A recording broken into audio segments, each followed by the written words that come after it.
Bonjour, aujourd'hui je voudrais vous parler de holding et de SPFPL, les SPFPL étant les holdings pour les professions libérales qui dépendent d'un ordre professionnel. Alors souvent on nous interroge et on nous consulte au moment où vous créez la holding. Donc ce que je voudrais vous dire, c'est que créer la holding en elle-même n'est pas un exercice difficile. Il s'agit d'écrire des statuts, mais ce sont des statuts plutôt classiques de société courante. Donc en fait, vous pouvez les faire rédiger à votre expert comptable, à votre avocat habituel. On n'a pas une difficulté en soi, même si bien évidemment, il vaut mieux être vigilant quand on rédige des statuts de société. Donc ce que je veux dire à ce niveau-là, c'est bien, c'est la première brique de l'édifice, mais en réalité, ça ne va rien résoudre pour la suite. Le deuxième point, c'est le moteur. Le moteur, en fait, de tout ça, ça va dépendre de votre société d'exploitation, de votre laboratoire ou encore de votre officine. C'est-à-dire que si le moteur il tourne bien et qu'il dégage des bénéfices, la holding va venir amplifier et en principe bonifier le résultat. C'est l'objectif. Si maintenant le moteur il tout saute, j'allais dire, s'il ne marche pas super bien, je vous suggère d'abord de travailler sur la société d'exploitation et de travailler sur son résultat et son fonctionnement.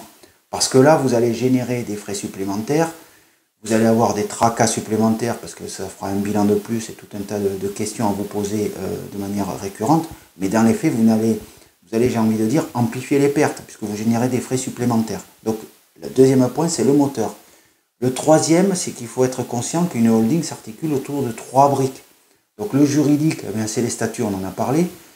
La fiscalité, c'est souvent le premier but recherché quand on nous consulte. Mais il faut la voir de manière plus complexe. Elle dépend bien évidemment souvent de la remontée des dividendes, c'est pour ça que vous nous consultez. Ensuite sur les plus-values de vente. Et enfin, il faut aussi se projeter à long terme, mais elle va avoir une incidence sur la transmission, les droits de donation et tout un tas d'impôts qui viendront par la suite. Par exemple, si vous avez oublié, mais si un jour vous débouclez la holding parce que vous partez en retraite et vous la liquidez, eh bien vous serez rattrapé par la patrouille, vous paierez l'impôt. Et pour terminer, la troisième brique, c'est la finance. Alors cette brique, ça fait 15 ans que je fais ce métier, je peux vous dire une chose, des holdings, j'en ai vu des dizaines, j'en vois tous les jours, cette brique est tout le temps oubliée. C'est pourtant la principale, vous serez d'accord avec moi, c'est qu'en général, quand on fabrique, quand on met en place ce type de véhicule, c'est qu'on pense à son enrichissement personnel, à titre privé ou peut-être professionnel, si vous voulez par exemple stocker des liquidités dans la holding pour réinvestir dans des activités professionnelles. Mais tout ça, ça s'articule autour de l'argent.